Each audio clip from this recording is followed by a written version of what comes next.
In this video today, I'm going to show you how you can train your very first music teacher, start building your music school so you can pull back a bit, teach a bit less, create some jobs, build a real business, and earn a bit more money.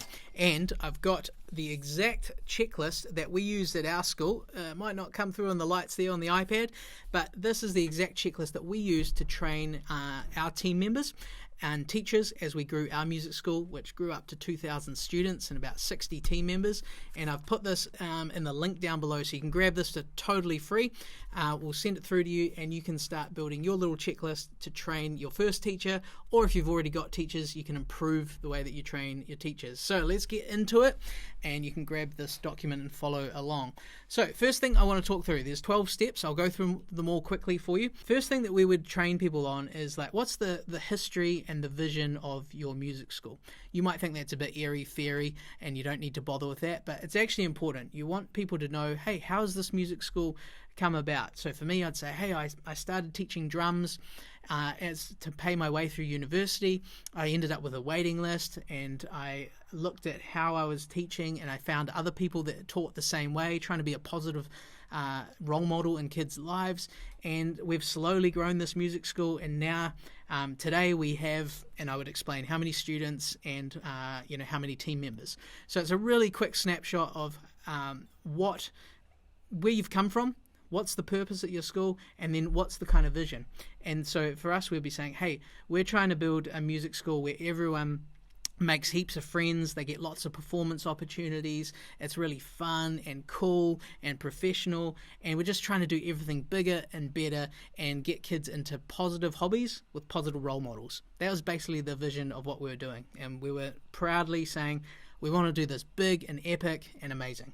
So first thing is you kind of want to cast that bit of vision around where you're headed, wherever you come from, so people understand your vibe. Because if they don't connect with that and they are not passionate about that at all, and they think the total opposite, you're going to butt heads. So you want to give people the opportunity to understand where you're coming from and where you're going. Second thing is you want to define like your kind of culture and values, and that could be in a little written set of values.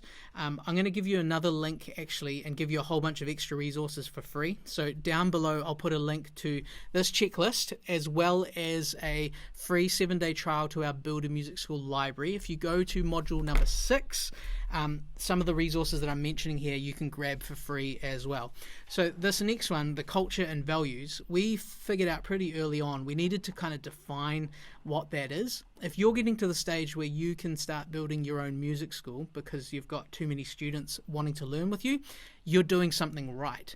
And so as you build your school, you need to start thinking about, hey, what has led us to this position? Like, what is it that I do? And it's your chance, not to be humble, but to kind of figure out, hey, why are my lessons good? Why have I got a waiting list? Why do people want to learn with me? What am I doing that I can then train the other teachers that come along behind me to share some of the values? So I already mentioned around a strength of mine was about being a positive role model, getting kids into positive hobbies, really caring about them as a person, not just for money, for lessons.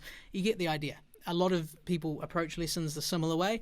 A lot of people don't, right? And so that would be one value that we would have.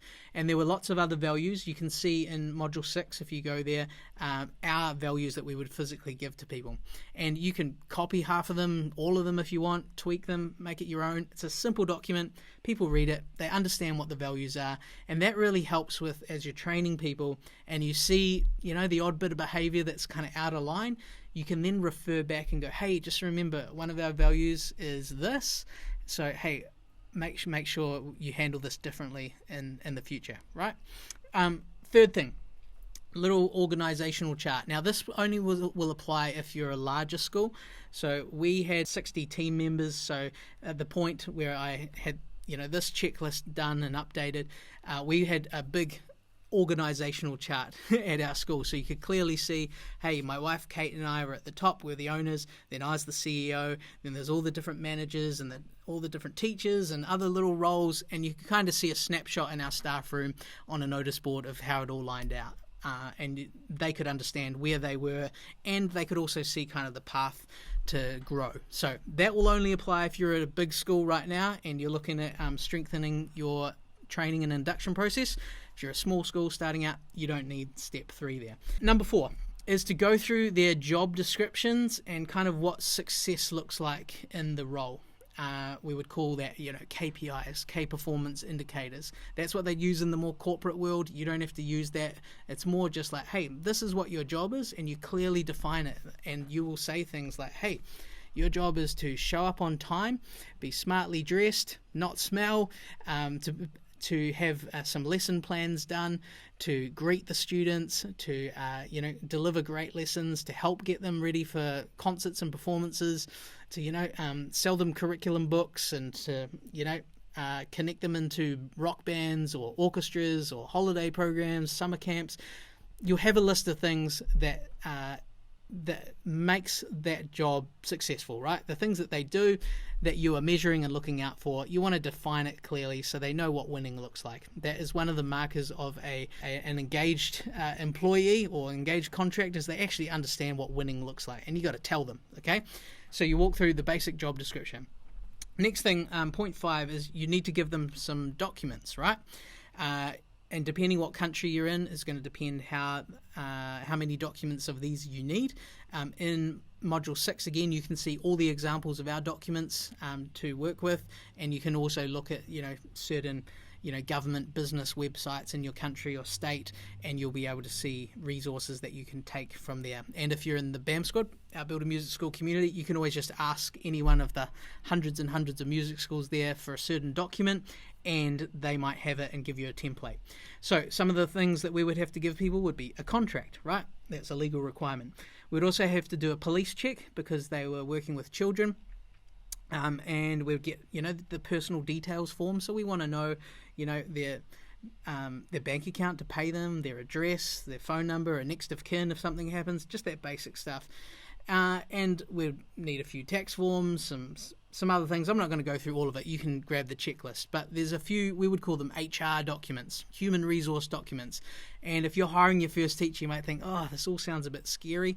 Honestly, just go to Module 6 down below, grab all the templates, tweak them to make them your own, put your logo in, or even don't have a logo, just grab all that stuff, and you could bang this all out in a night by just studying those videos, getting the documents, and it's going to make you a whole lot more protected legally and safer.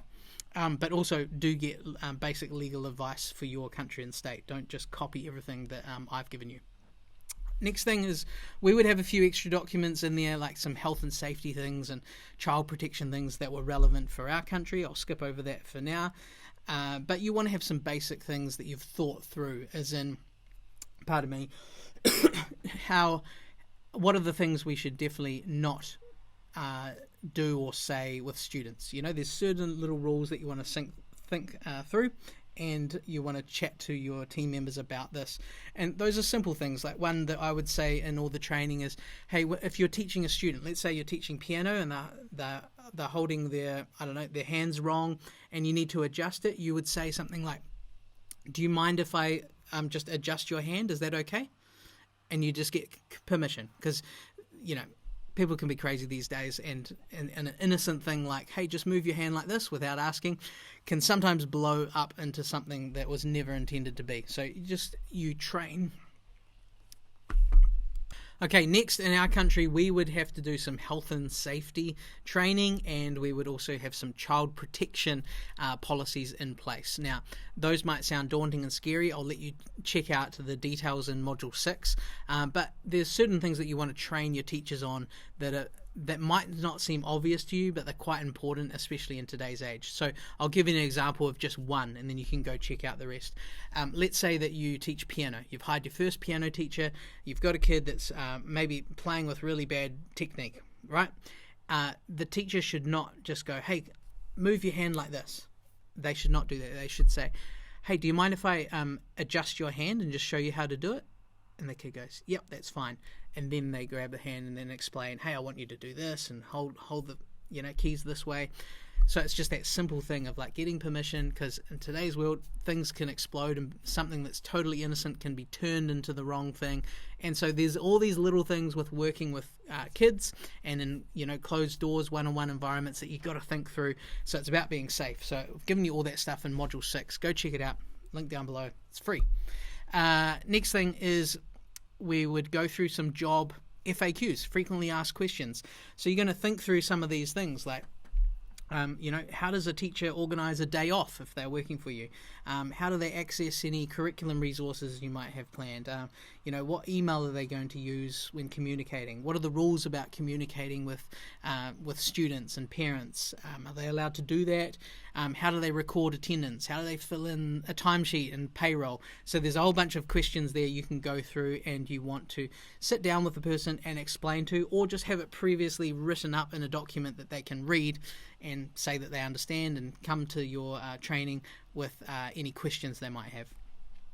Next thing, number 9. We got 12 all up. We're at number 9 now, which is explain their tax obligations. So it depends whether you're going to be hiring contractors or employees, and we won't go into that in this video, but there will be some different tax obligations on what they have to do versus what you're going to do for them.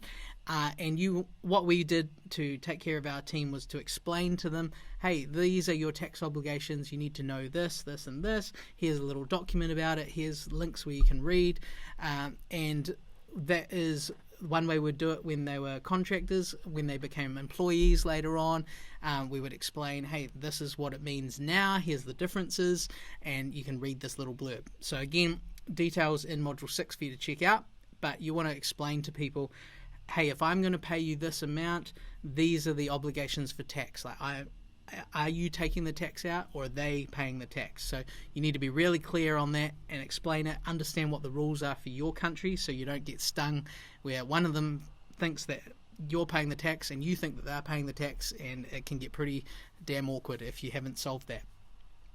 Next thing, number 10, teacher training. You've actually got to train them how to teach, right?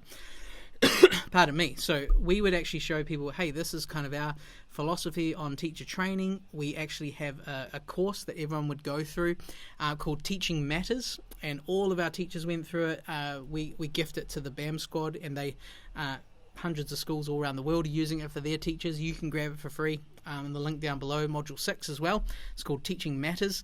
And so these teachers would have a workbook that they would go through. They'd watch a series of videos and behind the scenes footage, and they'd see how we do things, and it would be a good refresher training course for those that already have good teaching experience, and a really good foundational training for those that have never done any real teacher training, because most people just assume they should just teach the way that they were taught, and they don't necessarily know whether they had an amazing teacher or an average teacher, and so you want to actually give them some foundational training to understand the basics, the brain science of it, and build their self-awareness and all the other key skills that they need to know around lesson planning and just doing a great job as a good teacher. So we'll go through all the teacher training stuff. We talk about, behavioral management, how to handle tricky situations if you've got a kid with, diverse needs, or who's being just plain naughty and bratty. What do you do? We take them through all those things that they need to know so they're prepared for their lessons. And then we also do, for number 11, we do an observation of that teacher. So we get them to teach some classes, get comfortable, and then we'll go in and actually sit in the corner, usually with my computer or whoever's leading the observation, and take a few notes. And we have an observation template you can grab in Module 6 as well.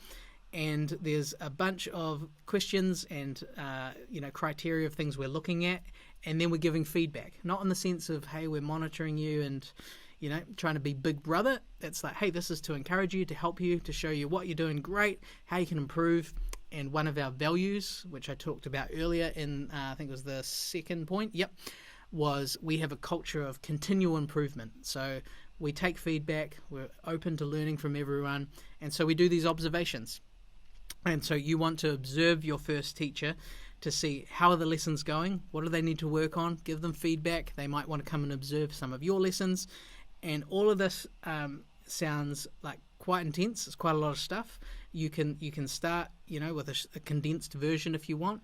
But what we found is the more effort that we put into the onboarding and the training and the hiring at the start, the better teachers we were going to get, the less problems we were going to deal with, the less admin headaches, the less, personality clashes, better student performance, engagement in the job, all those things really matter. And so this is not just something to get your best teachers all trained up. It's also a tool to wean out the bad people that aren't going to cut it in the process, by making them have to go through a few more steps and really demonstrate that you are prepared to let them represent your brand and sit and teach your students or new students under your brand, right? So it's really important. So the final thing, step 12, is just to sit down, have a conversation, and do a bit of a final assessment and Q&A on everything that they've gone through. And that is our little 12-step induction process for training new teachers. So again, document this PDF is down below, so you can grab this checklist, and then all the resources I mentioned that you're going to want are in Module 6 in our BAM Squad library, and links for both those things mentioned are down below. Go check them out. Any questions or comments, leave them down below.